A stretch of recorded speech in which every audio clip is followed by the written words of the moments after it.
तो हमारा क्षेत्र है तो कौन किसके साथ मेरे साथ है। अनंत सिंह को टिकट कौन दिया था?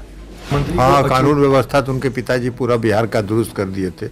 ऐसा दुरुस्त किए थे बिहार में कि अपहरण का उद्योग चलता था। नमस्कार, आप देख रहे हैं लाइव सिटीज। मैं हूं आपके साथ सौरभ राज। मोकामा के पूर्व विधायक अनंत सिंह और सोनू मोनू गैंग के बीच में आपसी विवाद में गोलीबारी की घटना हुई। गोलीबारी के बाद बिहार में राजनीति तेज है। पक्ष विपक्ष के लोग अपने तरीके से इसके ऊपर बोल रहे हैं, लेकिन विपक्ष लगातार बिहार सरकार के ऊपर, बिहार के कानून व्यवस्था के ऊपर सवाल उठा रहा है। तेजस्वी यादव ने साफ साफ कहा है कि बिहार में आखिर हो क्या रहा है, कानून व्यवस्था नाम की कोई चीज नहीं है। अब तेजस्वी यादव को केंद्रीय मंत्री और जेडीयू के पूर्व राष्ट्रीय अध्यक्ष ललन सिंह ने जवाब दिया है। पहले ललन सिंह को सुनिए क्या कुछ कह रहे हैं तेजस्वी यादव के सवालों के ऊपर। बिहार में मुख्यमंत्री अचेत हैं, कानून व्यवस्था पर सवाल खड़ा कर रहे हैं तेजस्वी यादव। तेजस्वी यादव जी को कुछ बोलने की आदत है।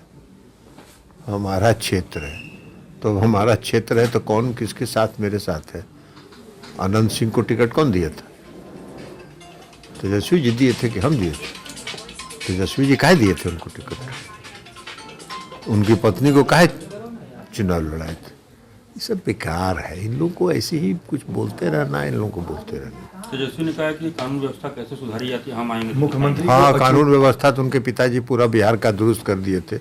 ऐसा दुरुस्त किए थे बिहार में कि अपहरण का उद्योग चलता था।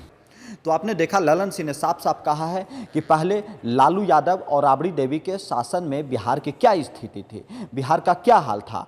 आज के समय में कानून व्यवस्था अपना काम कर रहा है, शासन प्रशासन अपना काम कर रहा है और बिहार में सुशासन की सरकार है, नीतीश कुमार की सरकार है। आपको बता दें कि आपसी विवाद में सोनू मोनू गैंग और अनंत सिंह दोनों के बीच में गोलीबारी की घटना हुई। दोनों की आपसी कुछ लड़ाई थी, उसे लेकर के गोलीबारी की घटना हुई। गोलीबारी के बाद से बिहार में राजनीति तेज है। विपक्ष के लोग लगातार कानून व्यवस्था के ऊपर सवाल उठा रहे हैं कि आखिर दिन दहाड़े क्यों गोलीबारी हो रही है, क्या कानून के ऊपर किसी का भरोसा नहीं रह गया है, आखिर पुलिस प्रशासन क्या कर रही थी उस वक्त जब बिहार में मोकामा के क्षेत्र में इस तरीके की घटना हो रही थी।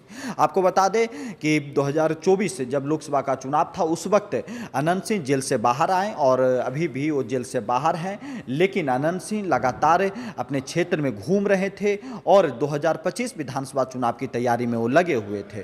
लेकिन जो हाल में जो घटना हुई मोकामा के अंदर, वहीं पे एक सोनू मोनू का अपना गैंग है, उनके कह सकते हैं उनका परिवार भी राजनीति से जुड़ा हुआ है, उसी क्षेत्र में वो लोग रहते हैं और कहा जाता है कि सोनू मोनू भी मोकामा के दबंग ही हैं। दोनों आपसी कह सकते हैं कि उनका अपना बिजनेस भी है, राजनीति भी है और सब कुछ इस तरीके की कह सकते हैं कि अपना काम करते रहते हैं। लेकिन अनंत सिंह जो पूर्व विधायक है मोकामा के, वर्तमान में उनकी पत्नी भी मोकामा से विधायक हैं, लेकिन अनंत सिंह और जो सोनू मोनू गैंग के बीच में गोलीबारी की घटना हुई उसके बाद से बिहार के शासन प्रशासन कानून व्यवस्था के ऊपर सवाल उठ रहे हैं। विपक्ष लगातार नीतीश कुमार के ऊपर सवाल उठा रहा है। अब देखना होगा कि राजनीति कहां तक जाती है, क्योंकि पुलिस शुरुआती समय में 3 एफआईआर दर्ज की है सोनू मोनू गैंग के ऊपर भी और अनंत सिंह का भी नाम उसमें शामिल है। लेकिन पुलिस प्रशासन का कहना है कि ये सिर्फ गोलीबारी की घटना में किसी को कुछ नुकसान नहीं हुआ है, किसी की जान नहीं गई है, लेकिन ये घटना हुई है जिस पर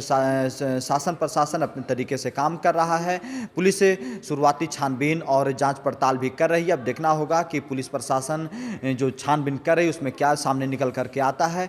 लेकिन जो लगातार राजनीति बढ़ रही है, लगातार कानून व्यवस्था के ऊपर सवाल उठ रहे हैं, लगातार पुलिस प्रशासन के ऊपर सवाल उठ रहे हैं कि आखिर मोकामा लखीसराय के क्षेत्र में पुलिस प्रशासन क्या कर रही थी जब इस तरीके की गोलीबारी की घटना सामने आई।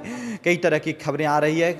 किसी का कहना है कि वहाँ पे करीब 50 से 60 राउंड की फायरिंग हुई, किसी का कहना है कि 100 राउंड की फायरिंग हुई और सोनू मोनू गैंग हो या फिर अनंत सिंह, दोनों ने कबूल किया है वहाँ पे फायरिंग हुई। अपने अपने बचाव में दोनों तरफ से गोलीबारी हुई है, लेकिन किसी की जान नहीं गई है। वहाँ पे वहाँ के स्थानीय लोगों का कहना है कि वर्चस्व की लड़ाई है। सोनू मोनू भी लगातार राजनीति में आगे बढ़ना चाहता है, अनंत सिंह को पीछे छोड़ना चाहता है। अनंत सिंह का वहाँ पे आज भी दबदबा है, राजनीतिक रूप से या सामाजिक रूप से लगातार वो सक्रिय रहते हैं। लेकिन जिस तरीके की घटना हुई है, बिहार में राजनीति तेज हो गई है। तेजस्वी यादव लगातार बिहार सरकार के ऊपर सवाल उठा रहे हैं। दिल्ली से सौरभ राज, लाइव सिटी।